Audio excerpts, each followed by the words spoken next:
Une nuit sans lune, une anomalie tranche le ciel burkinabé, puis s'éteint. Quelques heures plus tard, ce détail minuscule devient un signal, révélant un écart brutal entre la maîtrise supposée et l'approche réelle d'une pression invisible. Et si cette vibration presque imperceptible, perçue plus tôt que d'autres par Ibrahim Traoré, indiquait surtout la fragilité d'un pays face à ce qui le traverse sans bruit? Car parfois, une seule faille suffit à déplacer tout l'horizon. Ce récit repose sur une promesse claire: montrer comment une suite de signes minimisés peut façonner une réponse stratégique inattendue. Pour le lecteur, l'enjeu est simple: comprendre comment une menace invisible peut affecter directement la souveraineté, la sécurité et la capacité de décision d'un État. Au départ, rien ne semblait justifier l'alarme.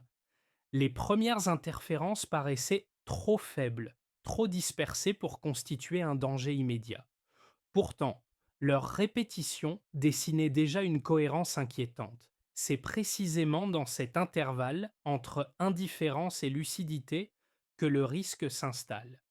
Lorsqu'un pays ne maîtrise plus totalement les signaux qui le traversent, il devient vulnérable sans même en avoir conscience. L'enjeu dépasse donc la simple surveillance aérienne. Il touche à la dignité stratégique, à la capacité de ne pas subir les événements, mais de les anticiper. Ibrahim Traoré apparaît ici non comme un symbole, mais comme un point de convergence, celui où des données éparses commencent à former un sens. Ce qui est en jeu n'est pas une attaque déclarée, mais quelque chose de plus insidieux: la possibilité qu'un rapport de force se redessine avant même d'être reconnu. Comprendre cette dynamique, c'est éviter que le silence ne devienne une faiblesse durable. La bascule s'est produite lorsqu'un relevé inattendu a brisé l'hypothèse du hasard. Six signaux anormaux, parfaitement alignés sur une même trajectoire nocturne, ont été recensés en quelques heures. Ce chiffre, modeste en apparence, suffisait pourtant à prouver qu'un schéma précis se répétait sans dévier. À partir de cette découverte, la situation a changé de nature. Ce qui n'était jusque-là qu'un ensemble de perturbations diffuses est devenue une suite d'indices cohérents. Les relevés venus des avant-postes du nord et du centre présentaient les mêmes variations, comme si une main invisible traçait des couloirs temporaires dans le ciel burkinabé. La concordance des données ne laissait plus de place au doute. Les anomalies obéissaient à une logique. En élargissant l'analyse, les équipes ont constaté que ces signaux apparaissaient presque toujours à proximité de zones où convergent ressources, lignes d'approvisionnement ou points de surveillance. Pris isolément, chaque incident pouvait être minimisé. Mis bout à bout, il dessinait une cartographie implicite du territoire, révélant ce qui était observé, évalué, mesuré. C'est à ce moment-là qu'Ibrahim Traoré aperçut la portée réelle de ces données. Elles confirmaient une règle géopolitique récurrente: les crises ne commencent jamais par un choc frontal, mais par une accumulation de signes négligés. Chaque lumière signalée, chaque rupture de fréquence ajoutait une phrase à un récit en train de s'écrire. Le contexte régional renforçait cette lecture. Dans un espace sahélien où les frontières aériennes restent poreuses, la maîtrise du ciel devient un indicateur clé de souveraineté.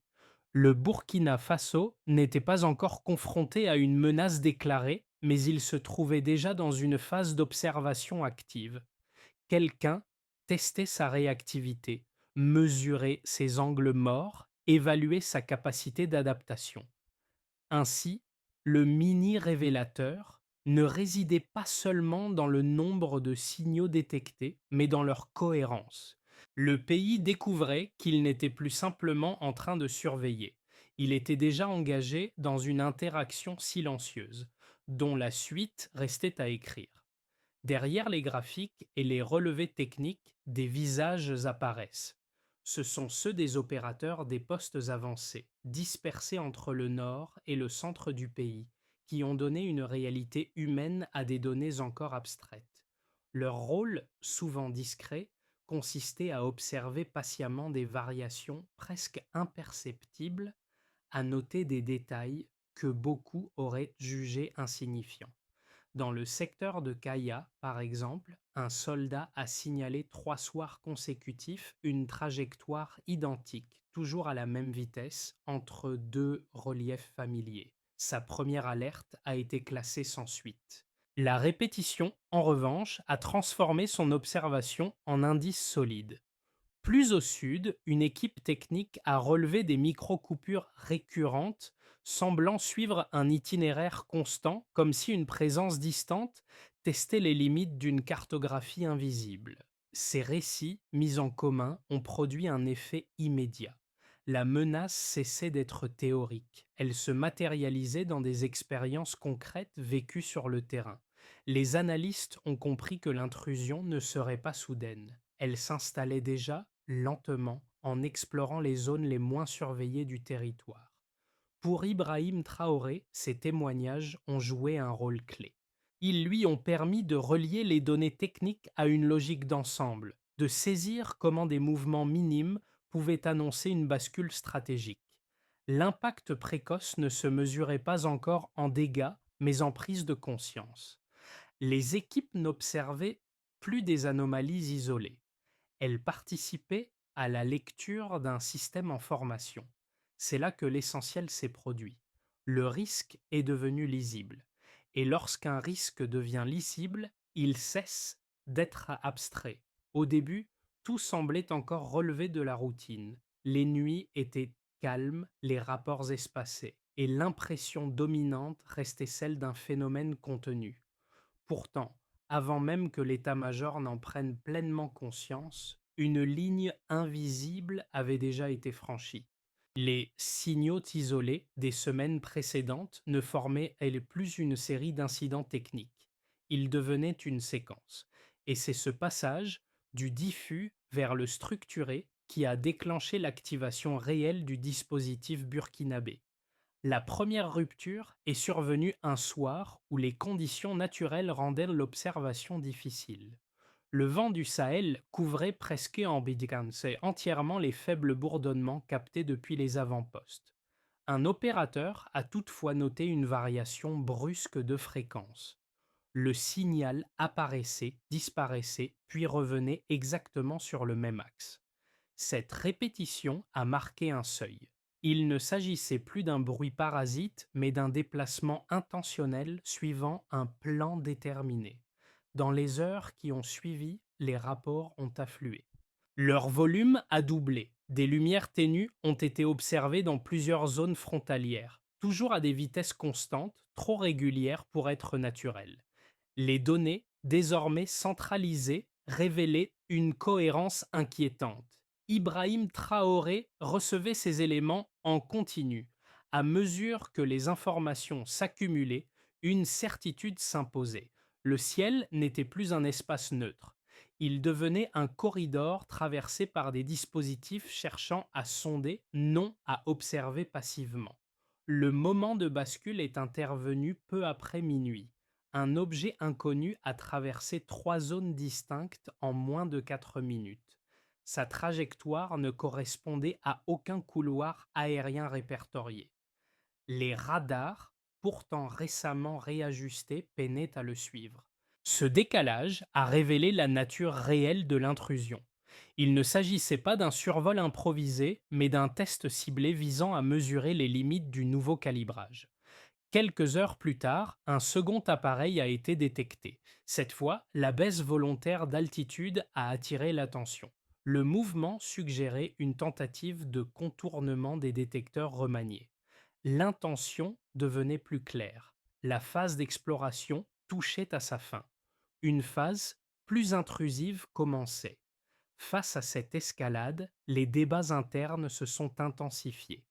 Les options étaient restreintes. Le pays ne disposait ni d'une flotte aérienne avancée, ni de technologie de brouillage de pointe. Mais il possédait une capacité décisive, l'adaptation. Sous l'impulsion d'Ibrahim Traoré, les équipes ont réorganisé les relais existants, fusionner les postes de surveillance et mis en place un réseau continu couvrant pour la première fois presque tout le territoire. Le point culminant est survenu lorsque trois signatures identiques ont été captées dans un intervalle de moins de 10 minutes. Cette simultanéité ne pouvait être accidentelle. Elle signalait le début d'une opération coordonnée visant plusieurs zones stratégiques. À cet instant précis, le doute a disparu. L'activation était complète. Le pays n'était plus en phase d'anticipation. Il entrait dans une séquence d'actions contraintes où chaque décision devait désormais compter. La lecture des données a réellement commencé lorsqu'une ligne de base stable a été établie.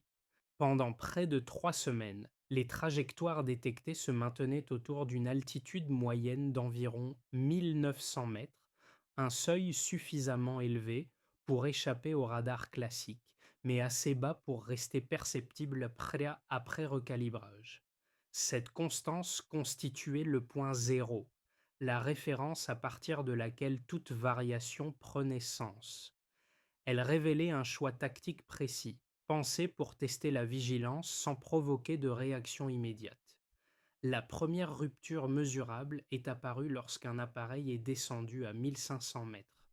La baisse pouvait sembler limitée, mais son impact opérationnel était majeur. Une altitude plus basse réduit la marge d'erreur et augmente la probabilité de détection rapide. Ce delta indiquait une tentative claire de contournement du nouveau maillage de surveillance mis en place quelques jours auparavant. On ne survolait plus pour observer, on ajustait pour imposer une pression. Le second indicateur concernait la vitesse. Jusqu'alors, les signatures restaient relativement homogènes autour de 400 km par heure, une cadence typique des drones tactiques longue portée. Cette régularité suggérait une programmation automatisée. Or, l'apparition d'un appareil affichant une vitesse plus faible, mais surtout irrégulière, a modifié l'interprétation. Une variation de rythme traduit souvent une intervention humaine directe visant à éviter un verrouillage radar ou à affiner une trajectoire en temps réel. Pour Ibrahim Traoré, cet élément confirmait que ces incursions n'étaient pas seulement techniques, mais supervisées. Pris séparément, ces chiffres pouvaient sembler anecdotiques. Ensemble, ils dessinaient une courbe d'évolution claire. Une phase initiale stable, suivie d'un abaissement d'altitude, puis d'une modulation de vitesse. Cette progression indiquait un apprentissage continu, un dialogue silencieux entre l'intrus et le dispositif burkinabé. Chaque réponse locale entraînait un ajustement externe. Les équipes ont alors utilisé ces deltas comme levier d'adaptation. Les seuils d'alerte ont été modifiés pour intégrer des variations plus fines. Les fenêtres de détection ont été élargies sans saturer le système de faux positifs. Cette réorganisation ne reposait pas sur une technologie nouvelle, mais sur une interprétation plus rigoureuse des chiffres existants. La donnée cessait d'être descriptive, elle devenait prédictive. Un troisième élément est venu renforcer cette lecture. Les trajectoires, initialement dispersées, ont commencé à former des cercles d'exploration autour d'infrastructures précises. Ce motif répétitif confirmait que les mesures collectées ne servaient pas seulement à tester la défense, mais à cartographier des points d'intérêt.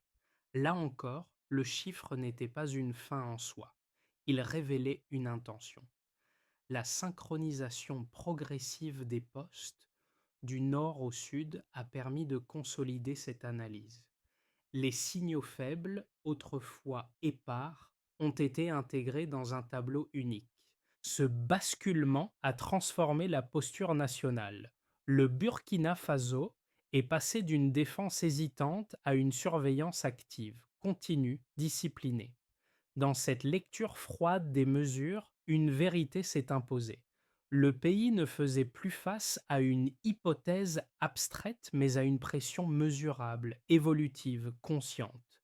Les chiffres servaient autant à comprendre qu'à alerter, et ils indiquaient une chose sans ambiguïté. Attendre n'était plus une option, Face à l'escalade silencieuse observée dans le ciel burkinabé, deux lectures opposées ont émergé au sein même des cercles d'analyse. La première, plus confiante, estimait que la neutralisation future des intrusions restait possible grâce à la réactivité démontrée sur le terrain. Les données accumulées jusque-là, altitude repérée, trajectoire répétitive, vitesse largement prévisible, semblaient d'aller prouver qu'un système pourtant limité avait su s'adapter rapidement. Selon cette approche, les drones révélaient déjà leurs habitudes. Même zone, même créneau nocturne, mêmes axes de passage. Une fois ces schémas identifiés, la défense pouvait anticiper. La seconde lecture se voulait nettement plus critique. Pour ses partisans, les appareils détectés ne représentaient probablement qu'une phase d'essai. Les ajustements observés, qu'il s'agisse de variations d'altitude ou de vitesse, relevaient de davantage de tests tactiques que d'un engagement réel. Rien ne garantissait qu'un adversaire disposant de modèles plus rapides, plus furtifs ou mieux coordonnés ne puisse franchir sans contrainte le dispositif burkinabé. Dans cette perspective, l'adaptation locale, bien que réelle, restait fragile face à une montée en gamme technologique. Pour dépasser ce clivage, les analystes sont revenus aux données brutes. Un élément revenait systématiquement dans les relevés. Les trajectoires évoluaient en fonction des réponses locales. Chaque recalibrage burkinabé entraînait une modification externe. Cette interaction constante révélait une dépendance mutuelle. Même un système technologiquement supérieur devait composer avec la grille de surveillance en place. Il ne pouvait pas l'ignorer totalement. C'est dans cette interdépendance que se situait la clé. Le Burkina Faso ne pouvait prétendre à une protection parfaite, mais il avait démontré qu'une défense intelligente, même imparfaite, pouvait perturber une technologie avancée. Pour Ibrahim Traoré, cette lecture offrait une voie médiane, ni triomphalisme, ni fatalisme. La capacité à contraindre l'adversaire à s'ajuster constituait déjà un levier stratégique. Ainsi, la question n'était plus de savoir si le pays pouvait tout empêcher, mais jusqu'où il pouvait rendre chaque intrusion coûteuse, visible et incertaine. Dans ce rapport de force discret, la lucidité devenait un atout aussi décisif que la technologie. Lorsque trois signatures identiques ont été détectées dans un intervalle de moins de 10 minutes, la situation a changé de nature. Cette simultanéité n'entrait dans aucun scénario accidentel. Elle signalait une coordination, une intention assumée. Pour Ibrahim Traoré, ce point marquait la fin d'une phase d'observation tolérable et l'entrée dans un espace contesté, où chaque minute comptait. Jusqu'alors, les incursions semblaient dispersées, presque prudentes. Les trajectoires jouaient sur la distance et la discrétion, comme pour éviter toute réaction nette. Or, la convergence révélée par les recoupements du nord et du centre indiquait autre chose. Les appareils se rapprochaient de zones précises, testant la capacité du pays à répondre sous pression simultanée. Le ciel cessait d'être un simple champ de surveillance. Il devenait un terrain d'épreuve. Les analystes ont rapidement identifié ce qui changeait tout. La répétition coordonnée équivalait à une répétition générale. Non pas une attaque déclarée, mais une préparation méthodique à un choc potentiel. Cette lecture a redistribué les priorités internes. La question n'était plus de confirmer l'existence d'une intrusion, mais de comprendre jusqu'où elle pouvait aller. À partir de ce moment, chaque signal a été interprété différemment. Les anomalies n'étaient plus des tests isolés. Elles formaient un message. Et ce message disait que le rapport de force venait d'entrer dans une nouvelle phase, plus directe, plus exigeante, où l'erreur devenait un risque stratégique. La révélation du midpoint n'est pas restée cantonnée au cercle technique. Elle a immédiatement produit des effets concrets dans quatre sphères clés du Burkina Faso, redessinant les priorités et les perceptions à des niveaux très différents. La question laissée en suspens auparavant, test ou préfiguration, a trouvé ici une réponse opérationnelle. La pression était réelle, structurée et déjà agissante. Au niveau institutionnel, l'impact a été immédiat. Les chaînes de décision, jusque-là fragmentées, ont montré leurs limites face à la simultanéité des signaux.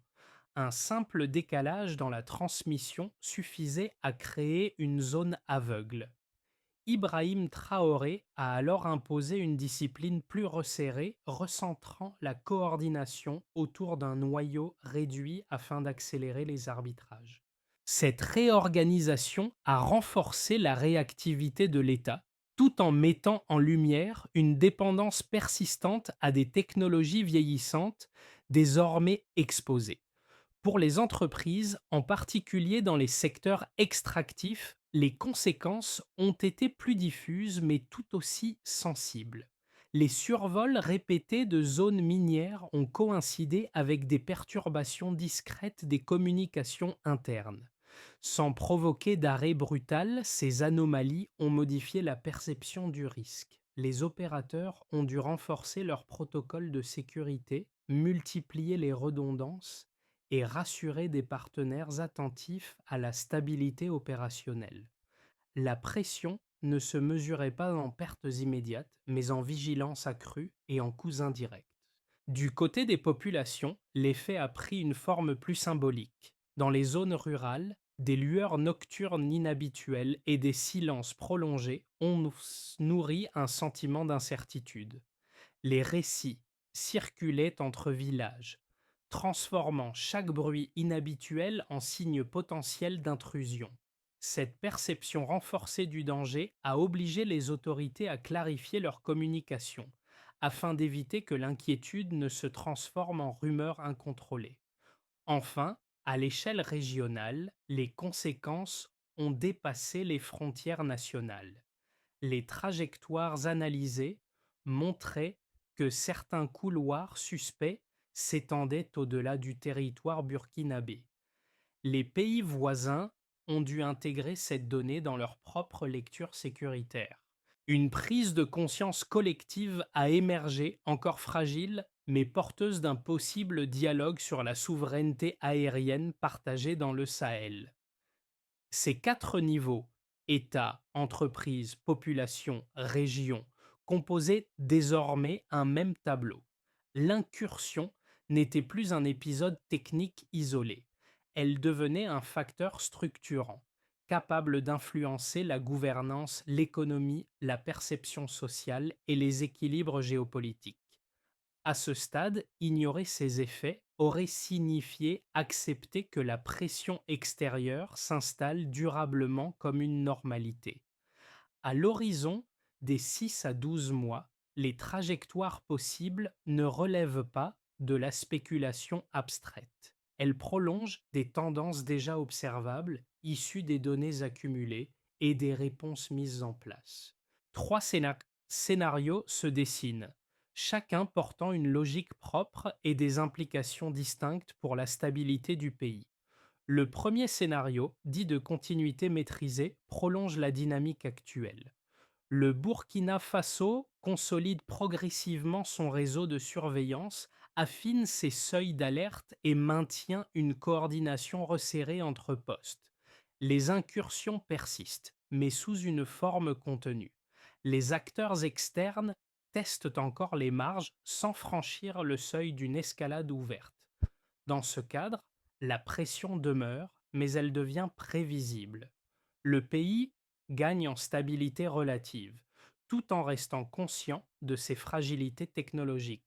Cette trajectoire apparaît la plus probable car elle prolonge l'équilibre déjà observé entre adaptation locale et prudence adverse. Le second scénario repose sur une amélioration coopérative. Les signaux révélés dans le ciel burkinabé incitent les États voisins à reconnaître une vulnérabilité partagée. Une coopération régionale, même limitée, commence à émerger. Des échanges de données non sensibles réduisent les angles morts et complexifient les opérations clandestines. Le maillage devient plus dense, les trajectoires suspectes plus visibles. Cette évolution renforcerait la souveraineté collective et découragerait les intrusions isolées. Bien que moins certain, ce scénario reste plausible si les convergences observées continuent de produire un effet d'alerte régionale. Le troisième scénario envisage une dégradation sous contrainte. Des acteurs extérieurs décident Jamaïque de monter en gamme en déployant des drones plus rapides, plus discrets ou mieux coordonnés. La capacité d'adaptation locale demeure utile, mais les marges se réduisent. Les communications stratégiques subissent des perturbations plus fréquentes, compliquant la synchronisation du réseau. La pression se transforme alors en contrainte durable, forçant l'État à réallouer ses ressources et à accepter un niveau de tension prolongé. Ce scénario représenterait un test sévère pour la résilience nationale. Penser ces trois issues ensemble permet d'éviter un piège courant. Laisser l'urgence effacer les options. Aucune trajectoire n'est figée. Chacune dépend de décisions graduelles, de coopération possible et de la capacité à transformer l'alerte en stratégie. La lucidité consiste ici à préparer l'avenir sans céder à la panique ni à l'illusion de contrôle total. À mesure que la situation évoluait, ces effets se faisaient sentir différemment selon la place de chacun dans la société. Les mêmes signaux, interprétés à travers des rôles distincts, produisaient des attentes contrastées. Cette diversité de perceptions révélait que la crise ne se limitait pas à une lecture militaire. Elle touchait la manière dont une nation se projette dans son quotidien. Pour les techniciens et opérateurs directement impliqués dans la surveillance, le changement était immédiat. Leur travail cessait d'être routinier. Chaque anomalie prenait une valeur stratégique. La responsabilité pesait davantage, car une simple interprétation erronée pouvait avoir des conséquences en chaîne. Cette exposition renforçait leur vigilance, mais aussi leur besoin de cadres clairs, de procédures stables et de reconnaissance institutionnelle. Un second groupe composé de citadins, d'étudiants et de cadres intermédiaires cherchait surtout à comprendre. Ces publics n'avaient dit pas accès aux données brutes, mais aux récits qui les entouraient. Leur principale attente résidait dans la cohérence des explications fournies. Des messages trop techniques alimentaient la confusion, tandis que des silences prolongés nourrissaient les rumeurs. Pour eux, la stabilité de l'information devenait un facteur clé de confiance. Dans les zones rurales, plus éloignées des relais techniques, la perception évoluait autrement. Les habitants ne voyaient pas les signaux, mais ressentaient leurs effets indirects. Décisions administratives, consignes de sécurité, continuité des services essentiels formaient leur principal horizon d'évaluation. Leur attente se concentrait sur la normalité du quotidien plus que sur l'analyse des menaces. Ces trois regards, mis bout à bout, montraient qu'une même pression extérieure pouvait fragmenter les perceptions internes. La question centrale n'était plus seulement de détecter, mais de relier. Relier les données aux récits, les alertes aux explications et les décisions aux réalités vécues. C'est dans cette articulation que se jouait la cohésion face à l'incertitude. La montée progressive des intrusions a obligé le Burkina Faso à passer d'une vigilance réactive à une structuration durable. Les interrogations laissées ouvertes plus tôt, comment agir sans improviser, comment anticiper sans surréagir, ont trouvé une réponse dans une feuille de route pragmatique fondée sur la continuité plutôt que sur le choc. Ibrahim Traoré a privilégié une méthode graduelle visant à transformer l'alerte en capacité stable. La première étape a consisté à créer un centre de fusion des données. Cette structure unique avait pour objectif de centraliser les flux d'informations provenant des différents postes afin de réduire le temps entre détection et décision. L'efficacité se mesurait par un critère simple, la fluidité de la chaîne sans rupture ni redondance inutile. La seconde étape portait sur le recalibrage progressif des radars. En intégrant les deltas observés, variations d'altitude et de vitesse, les équipes ont élargi les plages de sensibilité tout en évitant la saturation du système. Le succès ne dépendait pas de nouveaux équipements, mais de la capacité à exploiter plus finement ceux déjà en place. Une troisième mesure concernait la standardisation des signalements. Chaque anomalie devait être transmise selon un format identique permettant une comparaison immédiate entre régions. Cette discipline réduisait les interprétations divergentes et renforçait la cohérence nationale. Enfin, une coopération embryonnaire avec les pays voisins a été engagée. Le partage limité de données non sensibles visait à réduire les angles morts transfrontaliers. Le progrès se mesurait ici par l'extension des zones couvertes simultanément. Ces étapes, prises ensemble, ne promettaient pas l'invulnérabilité. Elles construisaient autre chose, une capacité à absorber la pression sans désarticuler l'État, une stratégie de résistance calme où la méthode comptait autant que la technologie. Lorsque les analystes ont revisité les premiers rapports venus des postes avancés, une évidence s'est imposée. Tout avait commencé par des détails presque ignorés. Une lumière répétée entre deux collines près de Kaya, une micro-coupure notée au détour d'une vallée. Un signal trop faible pour alerter immédiatement, mais assez constant pour troubler ceux qui savaient regarder longtemps. Ces fragments, accumulés nuit après nuit, ont fini par former une mémoire collective. Les opérateurs du terrain, longtemps relégués à l'arrière-plan, sont devenus les témoins silencieux d'un basculement stratégique. Leur patience, leur rigueur et leur refus de considérer une anomalie comme anodine ont constitué la première ligne de résistance.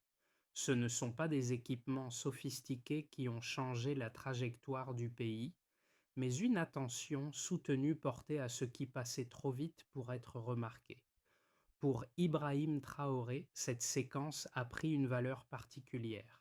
Elle rappelait que la souveraineté ne s'affirme pas seulement dans les discours ou les démonstrations de force. Elle se construit dans la capacité à relier des signes faibles, à écouter ceux qui les perçoivent et à transformer l'observation en décision.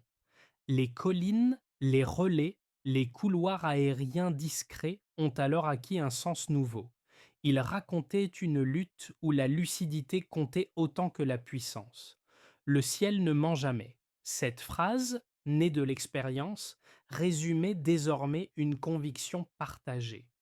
La vigilance, lorsqu'elle est collective et méthodique, peut devenir une force durable, même face à des pressions invisibles. L'histoire qui vient d'être retracée ne se limite pas à une suite d'incursions aériennes, ni à une réponse technique progressive. Elle montre comment un pays peut se redéfinir lorsque ses certitudes sont mises à l'épreuve et comment une vigilance collective prend forme à partir de détails que beaucoup auraient jugés insignifiants. Dans ce processus, la souveraineté apparaît moins comme un état acquis que comme un exercice quotidien d'attention et de discernement. Cette dynamique ne concerne pas uniquement les décideurs ou les spécialistes. Elle implique aussi ceux qui observent, écoutent et interrogent. Comprendre ce qui se joue dans le ciel burkinabé, c'est reconnaître que les enjeux contemporains se manifestent souvent avant d'être nommés, dans des signaux discrets qui exigent du temps pour être interprétés. Ibrahim Traoré a incarné dans cette séquence un point de convergence entre données, terrain et décision.